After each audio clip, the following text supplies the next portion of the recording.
Good evening, everybody. Welcome to Open Door Baptist Church. If you would stand, we're going to sing page 177. Are you washed in the blood?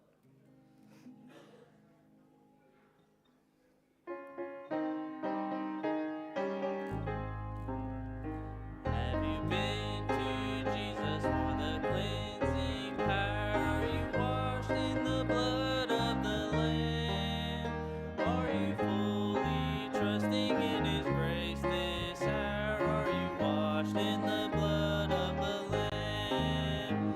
Are you washed in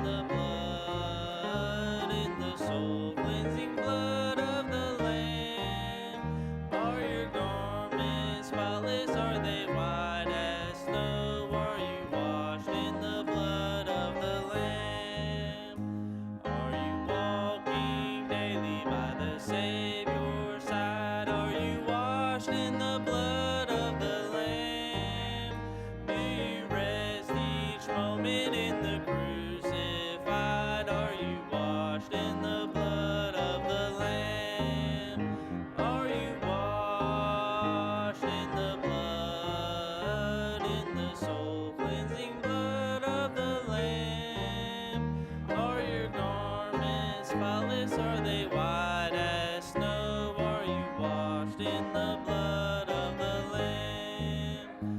Lay aside the garments that are stained with sin and be washed in the blood of the Lamb. There a fountain flowing for the soul unclean. Oh, be washed in the blood of the Lamb. Are you washed in the blood, in the soul cleansing blood of the Lamb?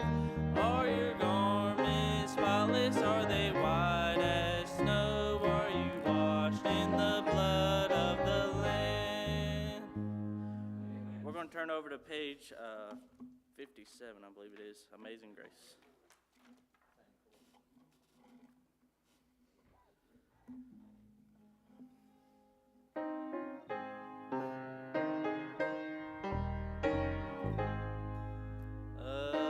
Amazing grace, how sweet the sound that saved a wretch like me.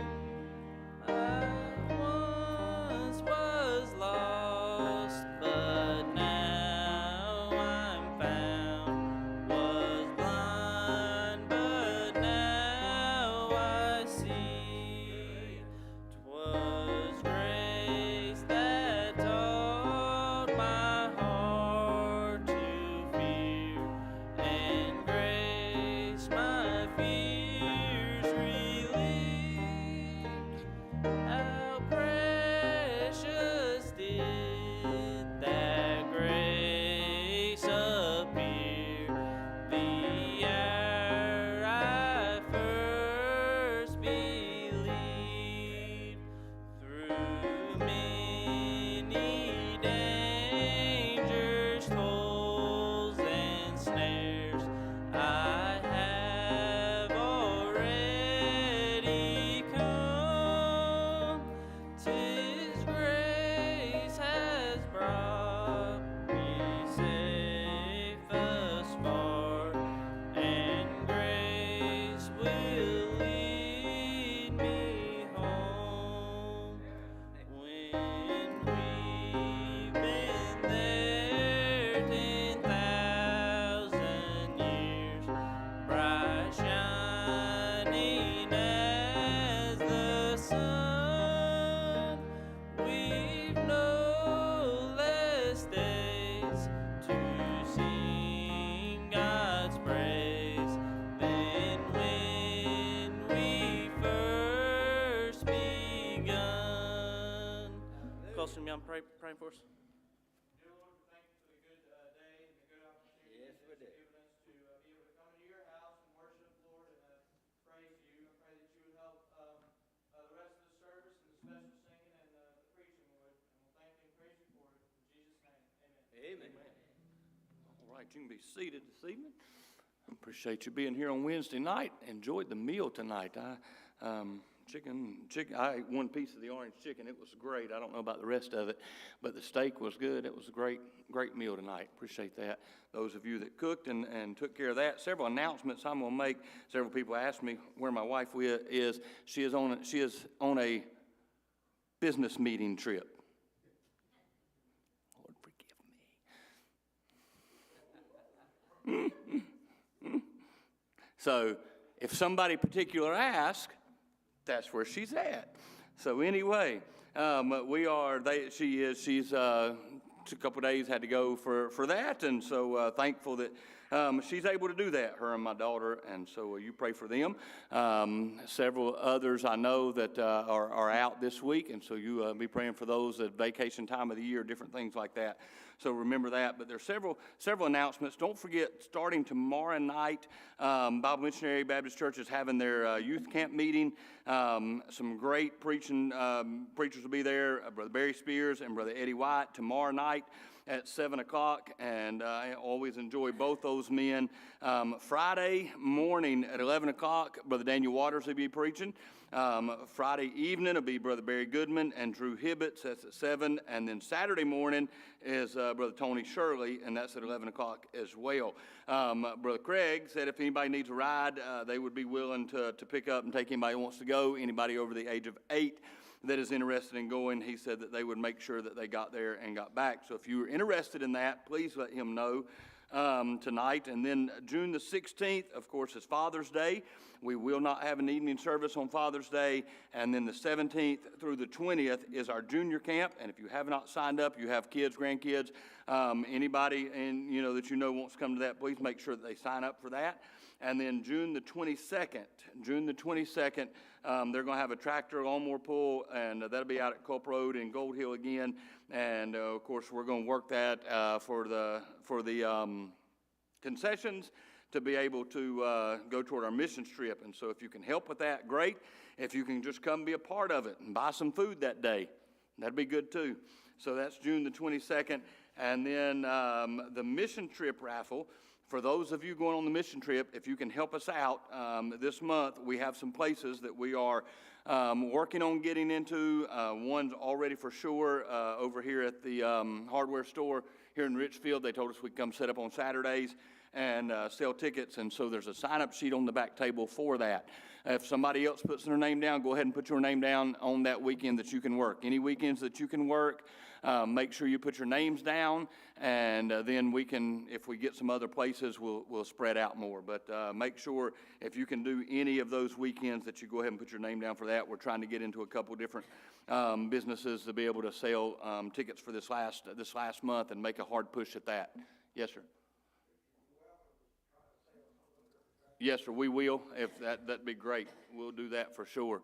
But Dale was going to talk to them at Ace Hardware in Rockwell, see if we couldn't get in there. And I know Brother Brandon was talking to Highway 49. If anybody else has a connection at Highway 49 Sporting Goods, that'd be a big help, especially on Saturday. They stay pretty busy. We'd like to set up down there. So anybody has a connection there, could talk to them. That'd be helpful. And just get with Brother Jake and let him know. He's back at the back door. I was like, where's Jake at? So just get with Brother Jake and let him know if you get that worked out. And then this being the fifth 5-Sunday month, we will have a baptismal service on that last Sunday evening if somebody's needing to be baptized. We would do that on that 5th Sunday. So there'll be a sign-up sheet for that out starting this Sunday as well if you would need that. Who you got singing tonight starting things off? Me and you got started. Oh, Lord, I ain't helping you. We want what crowd is here to stay. So Brother Wayne's going to start singing off tonight. You pray for him. I'll have to be like it was back in 1975 when we first started this. Yeah, 49 years ago. And I was 30 then, if that tells you anything. That don't add up too good, does it? But, I had my old guitar. I think it was a straight guitar. So then we got a bunch of guys come in that could play, and we just went from there to now. Amen. And I thank the Lord for the 49 years that I've had here. Okay, I'm going to have to sing this thing. Maybe Dale can pick me up. Today I went back to the place where I used to go. Today I saw the same old crowd I used to know.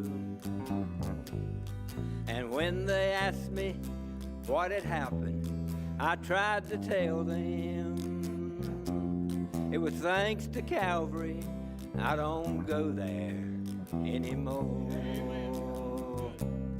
Thanks to Calvary, I'm not the man I used to be. Thanks to Calvary, things are different than before. As the tears ran down my face, I tried to tell them, thanks to Calvary, I don't go there anymore. And then I went back to the house where I used to live. My little boy, he ran and hid behind the door. I said, son, have no fear. You got a brand new daddy now. It was thanks to Calvary I don't go there anymore. Thanks to Calvary, I'm not the dead I used to be.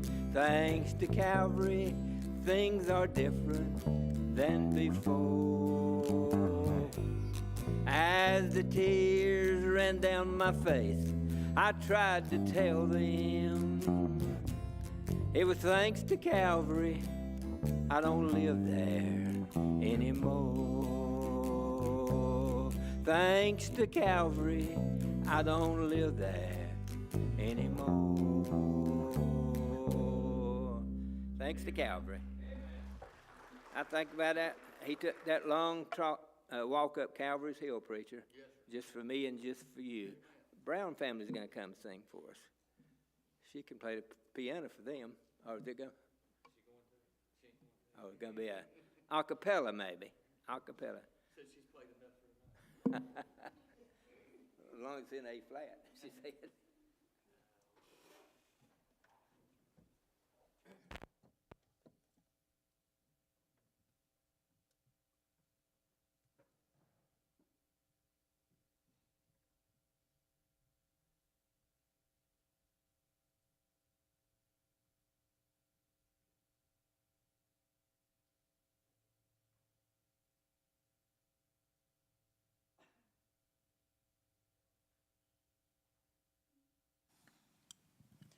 Complete in thee, no work of mine could take, dear Lord, the place of thine. Thy blood hath poured and bought for me, and glorified I too shall be. Complete in thee, no more shall sin. Thy grace has conquered, reign within. Thy voice shall bid thy tempter flee, and I shall stand complete in thee. Yea, justified, oh blessed thought, and sanctified, salvation wrought. Thy blood hath poured and bought for me, and glorified I too shall be. Complete in thee, each want supplied, and no good thing to be denied. Since thou my portion, Lord, will be, I ask no more. Complete in thee. Dear Savior, when before thy bar all tribes and tongues assembled are, among the chosen I shall be, at thy right hand, complete in thee. Yea, justified, oh blessed thought, and sanctified, salvation wrought.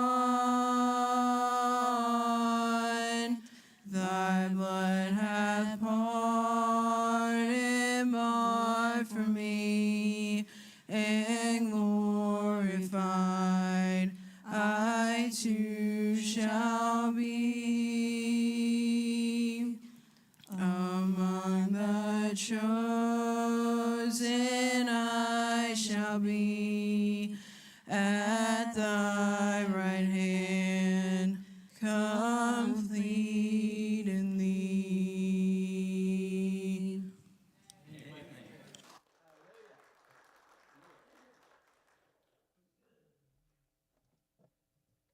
in Christ.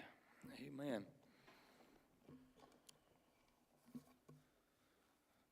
All right, the book of Acts tonight. In chapter number 27.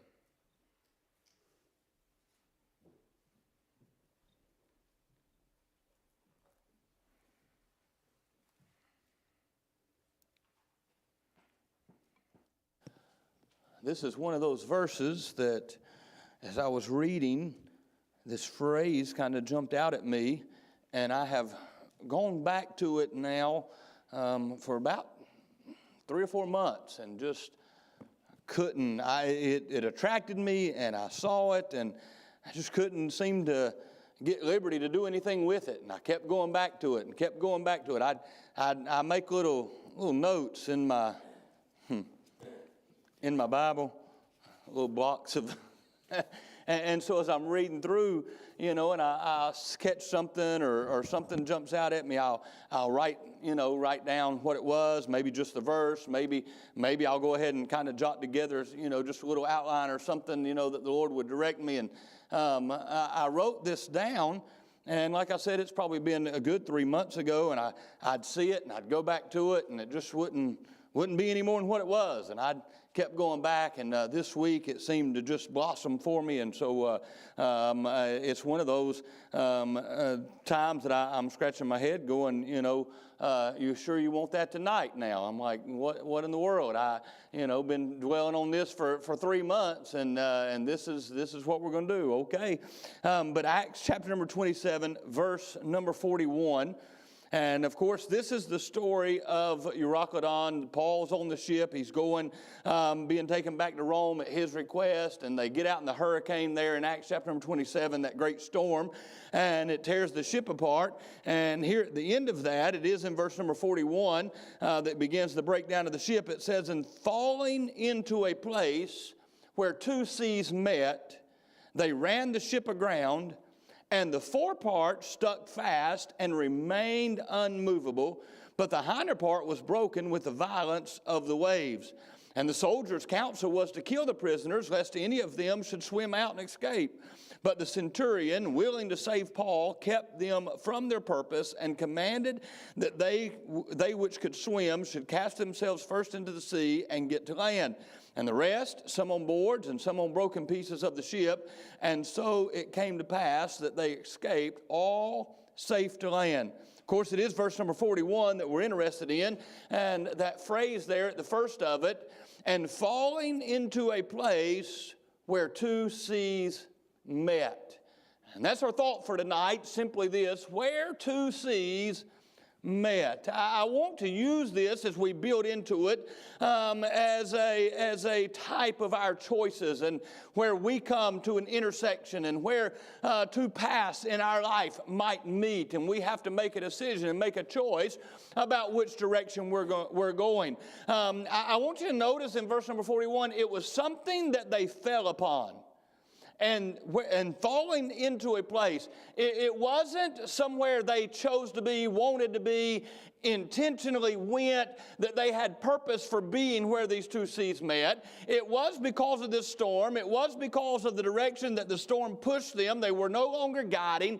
They were no longer in control, and it ran them into this place. They fell into this place. They didn't want to be there. They didn't choose to be there. They didn't intend on being there. They didn't set out at the selling of this to Rome and say, you know what? We're going to run into the place where 2 seas met along the way. That was not the direction they decided to go, and yet they fell here. They fell into the place where 2 seas met. You realize there's a lot of things that will happen in your life that are beyond your control? That they're not something you planned on happening, that they're not a direction you planned on going. It's not whenever you sat down and began to track out and course your life out, and you decided that you was going to go this way, and you decided you was going to work this job, and you decided you was going to go in this direction. This never came up. This wasn't in the plans. This wasn't talked about. This wasn't discussed. This wasn't charted out. You just happened to end up there. And because you were there, you had to make some choices. You had to make some decisions. What I have found is some of the most difficult decisions that you're going to have to make are those that you didn't plan to make. Some of the most difficult decisions that you're going to have to make are those that you didn't get to plan, that you didn't get to prepare for, that you didn't plot out and discuss. I mean, it just fell on you. And you had to make hard decisions. And you had to make hard choices. Interested as we look at this place where two seas met. There's something unusual about that. I came to realize in studying that truly what separates oceans is its geographic location. I don't know how many of you saw, and it was a neat picture, and I thought it was real. It was a picture where two oceans or two bodies of water met, and one was one color, and another one was another color, and one was still, and one was kind of churning, and it wasn't real. I hate to burst your bubble. It was an ice glacier on one side, and the water on the other side, and the ice glacier's just sitting on top of the water, and they made it look like two seas meet. It's not even a real picture. What really separates a place where two seas meet is just its geographic location. It is that it has been determined that this ocean ends here, and this one starts here. That this sea stops here, and this one starts here. Now, saying that, there's reasons for their geographic location. And that is usually because there's some kind of reef, there's some kind of barrier, there's some kind of underwater, thing that has created because of the currents and things there. And so a lot of times where there are two seas met, there's some unique things that take place there. But generally speaking, it's just their geographic location. Generally speaking, when we are spiritually, where you're at spiritually will affect how you make decisions when these choices fall upon you. They just happen to fall upon a place where two seas met. And when they fell upon that place, it disrupted their ship. Where you're at spiritually a lot of times determines how you come out of those places in your life where two seas meet.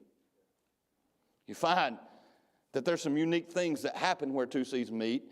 I'm going to throw these out there, and then I'm going to kind of back up and discuss each one of them just by way of introduction. But there's characteristic differences.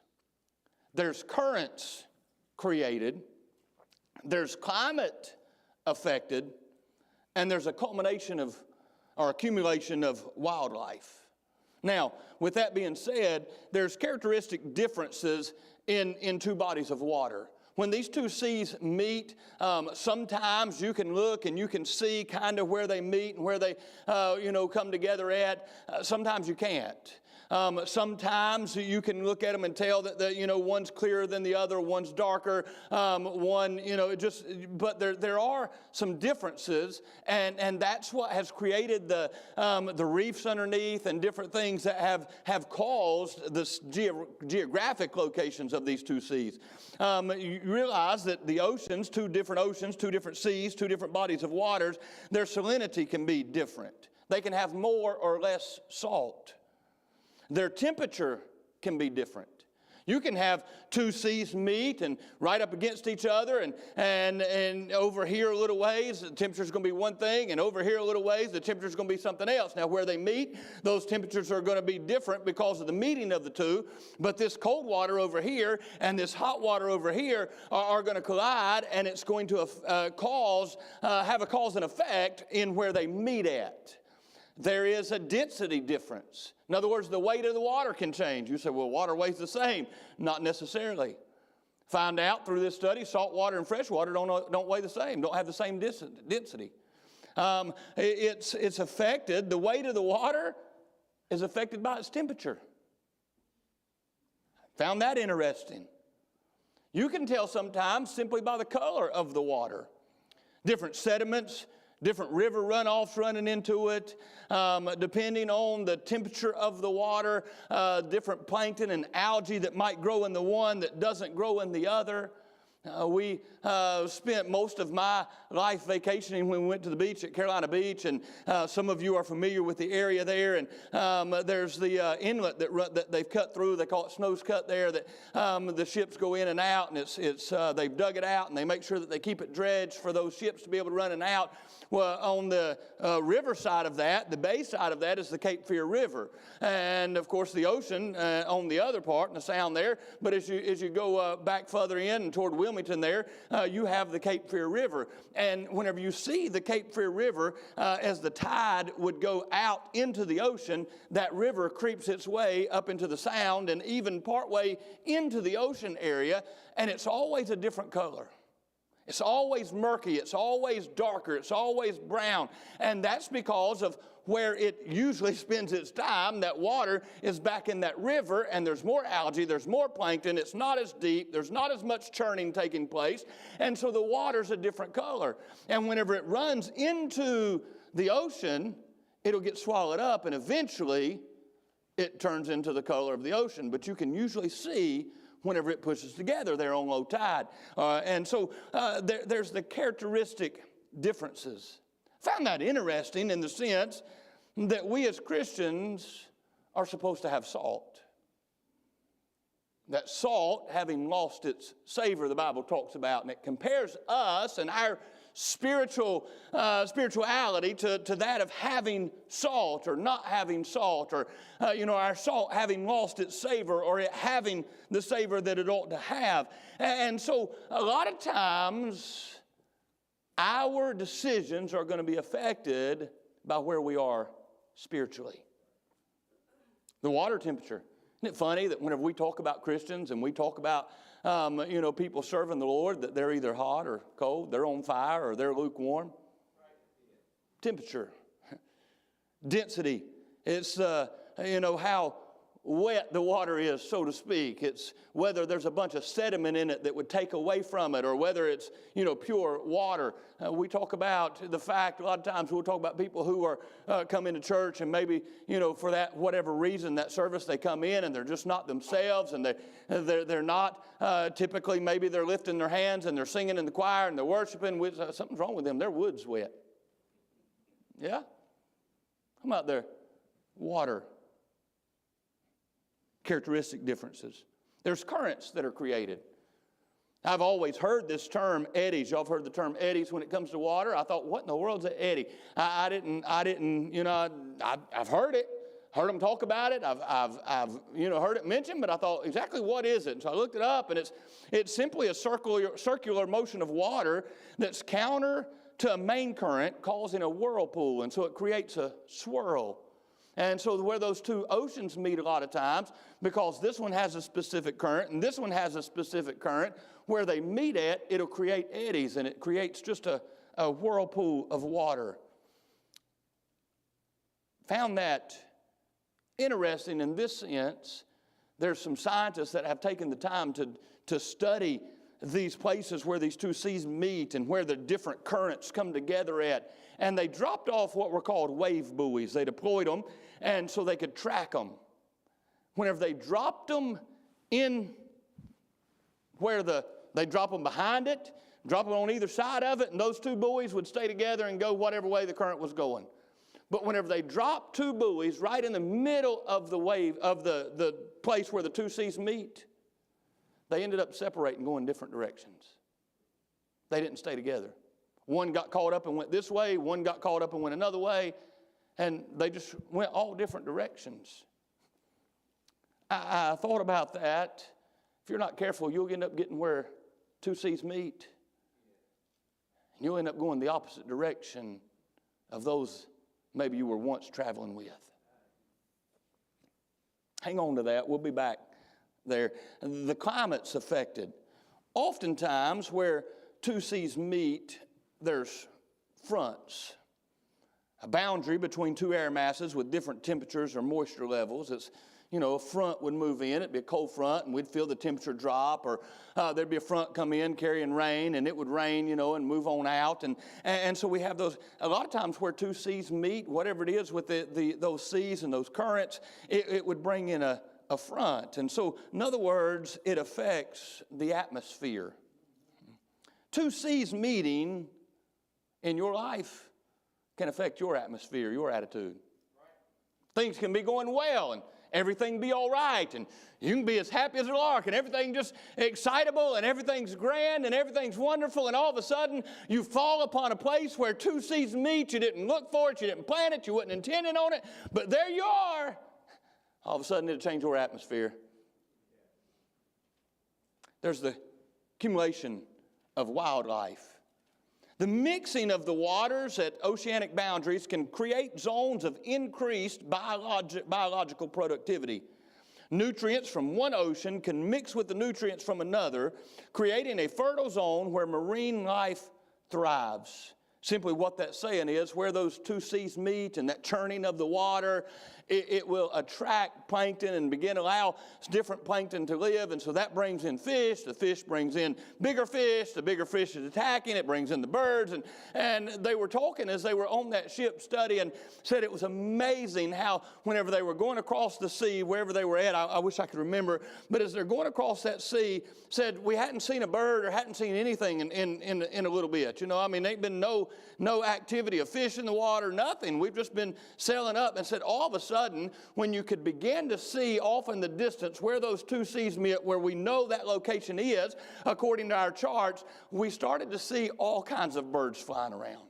Got up there and began studying, and there's all kinds of plankton, all kinds of algae, all kinds of reefs that have been developed, and these birds are flocking to it, and these fish are flocking to it. So there's just all kinds of life created there where those two seas meet.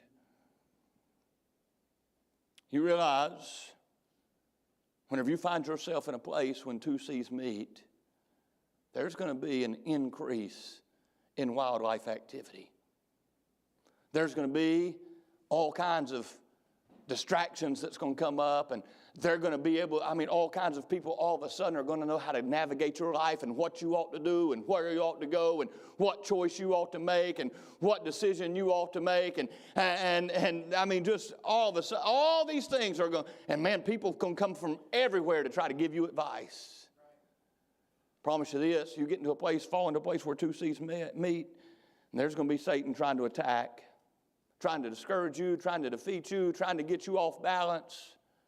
You'll end up making wrong choices because of it. All this increase of wildlife that takes place where two seas meet. Understanding the spiritual connection there that we're trying to draw with these different things that take place where they meet. I want you to see this and give you a couple thoughts. We'll go to the house tonight. The place where two seas meet, one, is distinctive. You realize that there's 5 oceans: the Arctic, the Atlantic, the Pacific, the Indian, and Southern. There's 7 official seas: the Arctic, the North Atlantic, South Atlantic, North Pacific, South Pacific, Indian, and Southern. Ancient literature lists the 7 seas as the Indian Ocean, the Black Sea, the Caspian Sea, the Adriatic Sea, the Persian Gulf, the Mediterranean Sea, and the Red Sea. By definition, simply a sea is defined as a portion of the ocean that is partly surrounded by land. Given that definition, there's about 50 seas in the entire world. If every one of these seas meet another sea, there's 50 places where they would meet. If it's one on the other side and we double it, there's 100 places in the entire world. Is that really that many? No, not at all. It's a very distinctive thing. These places where two seas meet, they're not everyday situations. They're unique. They're not minor or non-essential decisions. They're major, life-altering decisions. They're not, what color car should I buy? What should I eat for supper? I know, trust me, my wife ain't here. She's probably watching, but I'll pick on her anyway. That's a major decision most of the time. Where you want to go eat it? I don't care where you want to eat it. I want to go, I don't really want that. Thought you didn't care. I mean, if you care, tell me where you want to go eat. I don't really care. You pick. Okay, well, let's go. I'm not really feeling that either. I mean, y'all understand. It can be a major decision. But those aren't the kind of decisions we're talking about. I'm talking about life-altering decisions. They're not decisions you prepared for. They're not decisions you planned on. And yet, they affect your life in a major way. You just fell upon it. A place where two seas met. Hadn't prepared for it. Hadn't thought about it.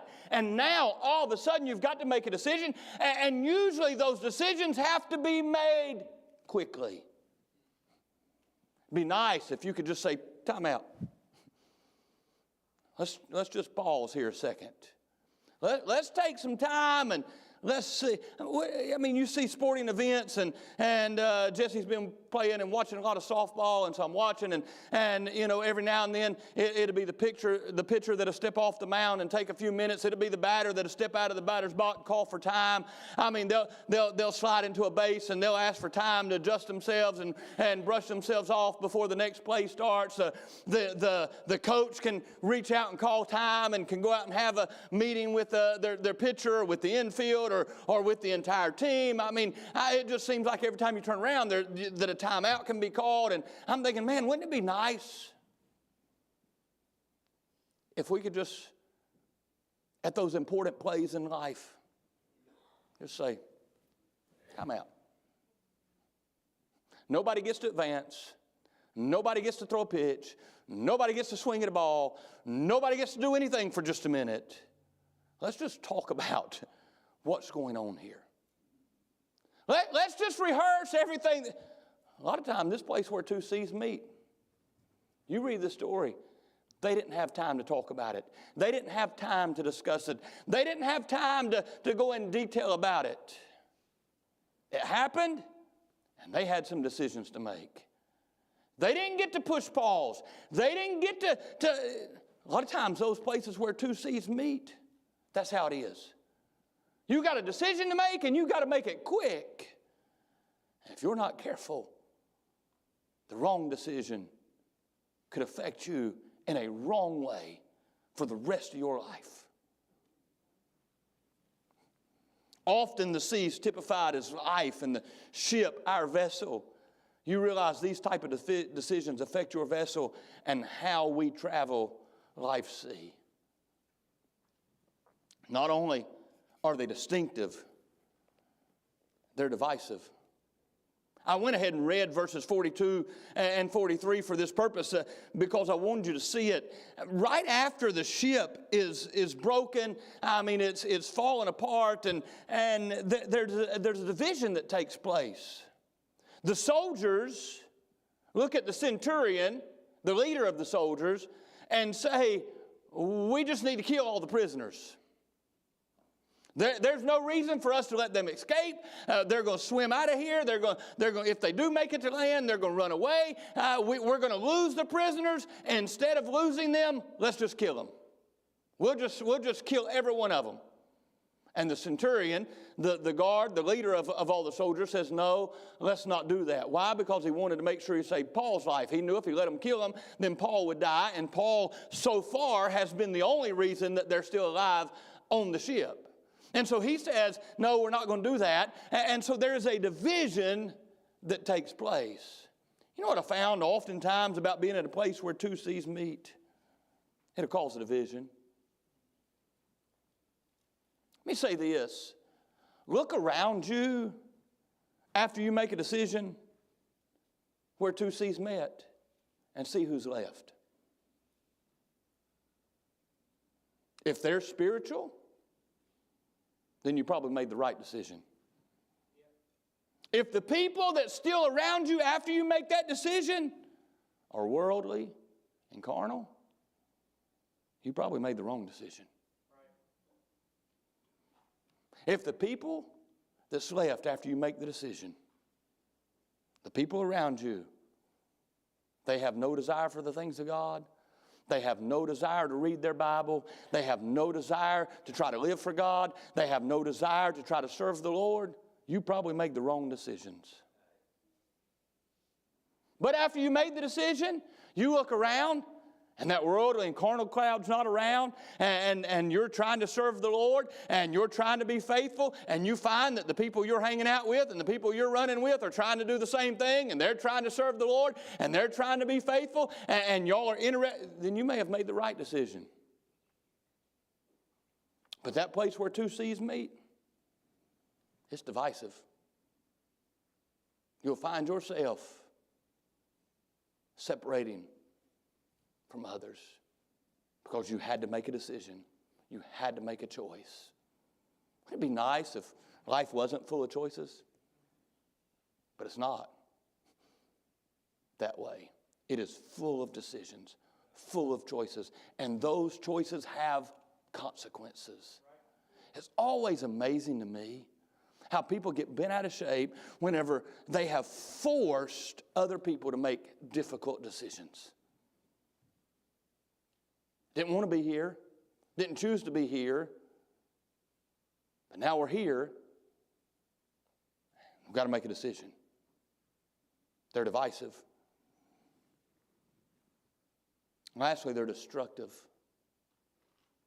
You realize they come to this place, they fall, it says, into a place where two seas met. And they ran the ship aground, and the forepart stuck fast and remained unmovable, but the hinder part was broken with the violence of the waves. It destroyed their ship.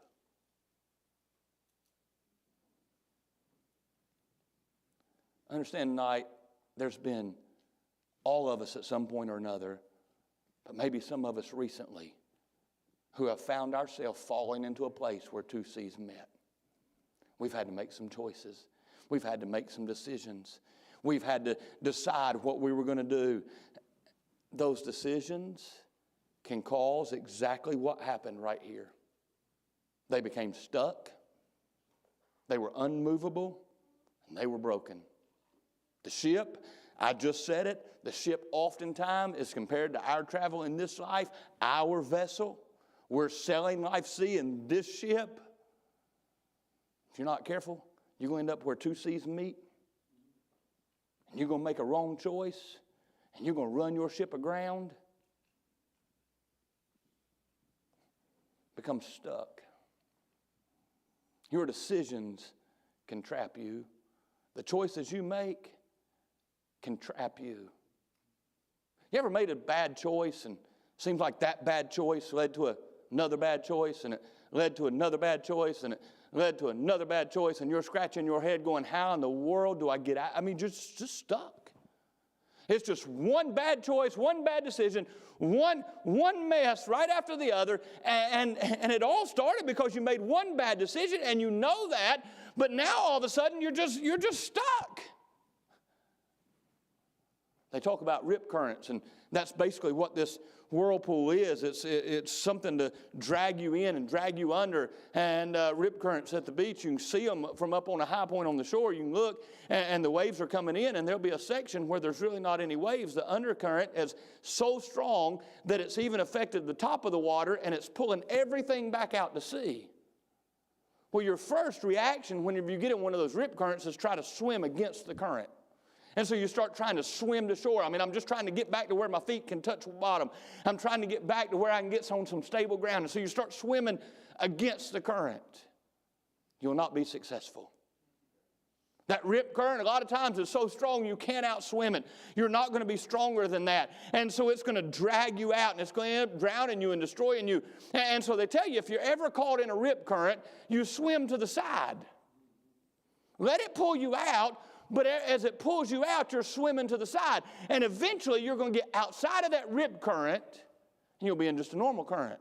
You can swim faster than the normal current, so you can swim back to shore.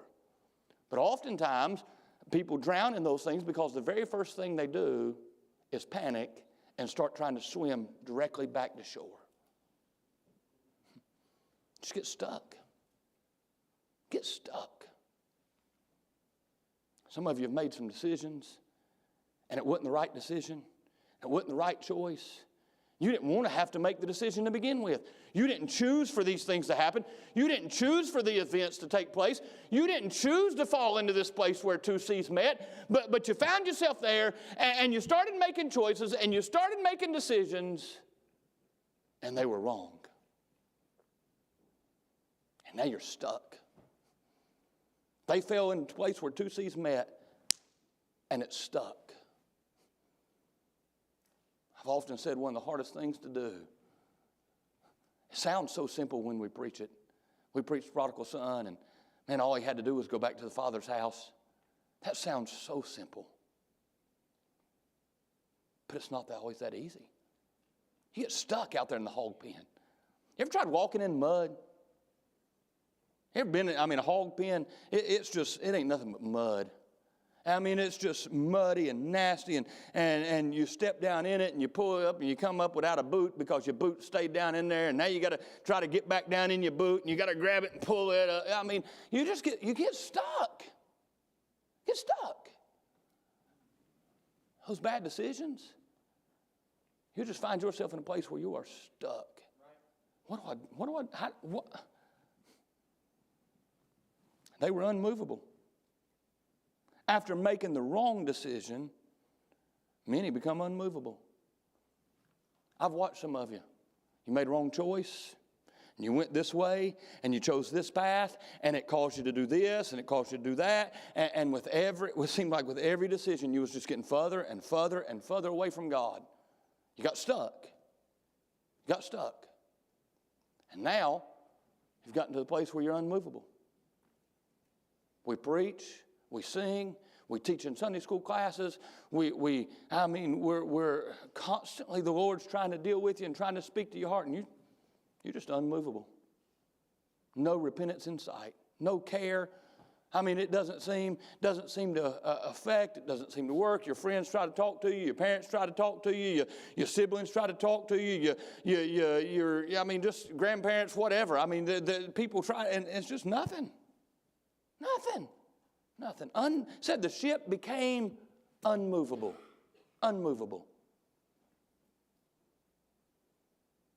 There is nothing like arguing with somebody who knows they're wrong but won't admit it. Most of us are just so stubborn that you show us we're wrong, we're just going to double down.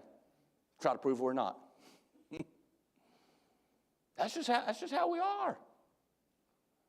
It's just how we are. We get unmovable. It's one thing to be that way with each other. It's a lot bigger problem when we're that way with the Lord. We've made those decisions that have caused us to become stuck, and then we're not willing to respond to the preaching. We're not willing to respond to the teaching. We're not willing to respond to the conviction. Unmovable. The ship got stuck, became unmovable, and guess what happened? It broke into pieces.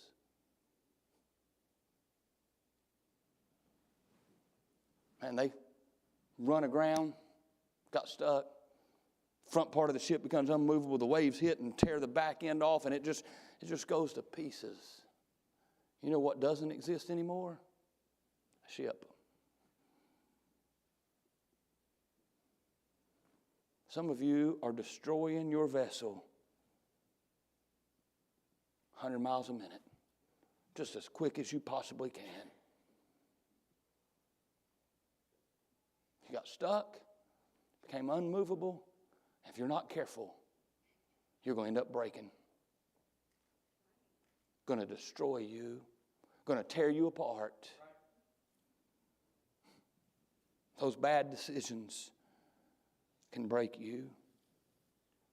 Say, what in the world? They're in the middle of a storm. They've fallen upon a place where two seas met, and now their ship is destroyed. What in the world do you do when you're in that situation? you do just what they did. They grabbed hold of the broken pieces and they took them to shore. They got to land. Some of you's in that storm and you're just spiraling. I mean, just on a downward spiral just as quick as you could go. There was a time when you was trying to serve the Lord. There was a time when you was trying to be faithful. There was a time when you was trying to do what was right. There was a time when you wanted to serve God. You wanted to be right with the Lord. And man, you made a decision. Made a decision. Because you fell into a place where two seas met and you made a decision. And it just, man, you're just spiraling down. All right, but how do I get out? How do I get out? Man, you grab hold of whatever piece is left. Whatever piece is left, grab hold of it and float it to shore. Get to land. Get to some stable ground. Get to a sturdy place. So what do I do? And you find yourself a place in an altar and you recommit yourself unto the Lord. They didn't sail the next day or the next day. They took time to get another ship in, took time to restock another ship, took time to reload another ship. Oftentimes, we want to float a broken piece to shore and jump right back out to ship the next day or back out to sea the next day. It's not how it works. Find yourself a place, a peace, and get to shore. Reestablish yourself. Rebuild that ship before you let it sail out again. Talking about falling to a place where two seas met. For there not to be but maybe 50 to 100 of those places in the world, sure seems like I find myself crossing them a lot of times. Wonder if you find yourself in a place where two seas meet. Make the right decisions. Make the right choices. You'll end up not having a ship left to sail. And let's stand tonight.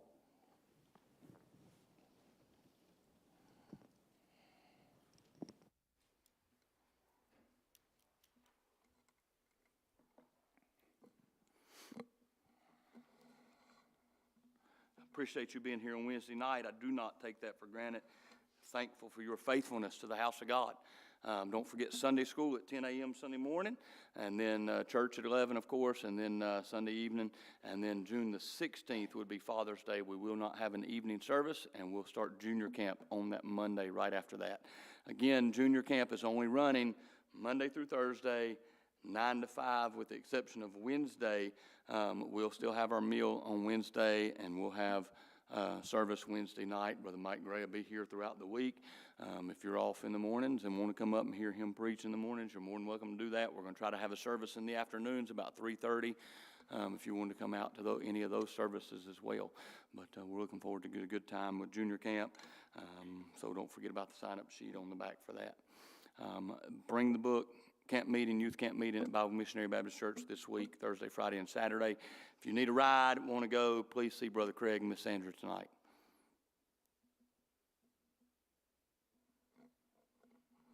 Brother Brandon Henderson, you dismiss us in prayer if you will.